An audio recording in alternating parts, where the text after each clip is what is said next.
Associate sponsor UltraTech cement. महाराष्ट्रात लोकसभेच्या निवडणुका झाल्या आहेत। उद्या याच लोकसभेच्या निवडणुकीचा निकाल आहे। आपण सध्या ईशान्य मुंबई मतदारसंघातील मतमोजणी केंद्रावरती आहोत। आपण पाहू शकतो की जे समोर दृश्यामध्ये आपल्याला जे पाहायला मिळत आहे ते ईशान्य मुंबई मतदारसंघातील मतमोजणी केंद्र अर्थात प्राथमिक शाळेतील गोदरेज परिसर या हॉलमध्ये या मतदानाला काही वेळातच म्हणजे उद्या सुरुवात होणार आहे। खरं तर आपण पाहू शकतो की ईशान्य मुंबई लोकसभेच्या मतमोजणीसाठी प्रशासनाच्या वतीने पूर्ण तयारी झालेली आहे। कुठलाही अनुचित प्रकार घडू नये यासाठी सीआरपीएफ, एसआरपी आणि पोलीस जवान सध्या तैनात राहणार आहेत व उद्या मतमोजणी आहे। उमेदवारांसोबत नेते मंडळी आणि कार्यकर्त्यांची धाकधूक अधिक वाढली आहे।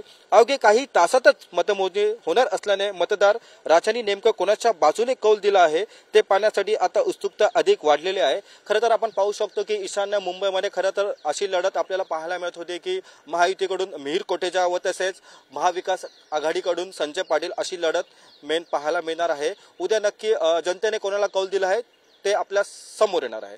कॅमेरा पर्सन मनीष विचारेसह मी Ravi Kharat, TV9 Marathi, Mumbai Vikhroli. Associate sponsor UltraTech cement.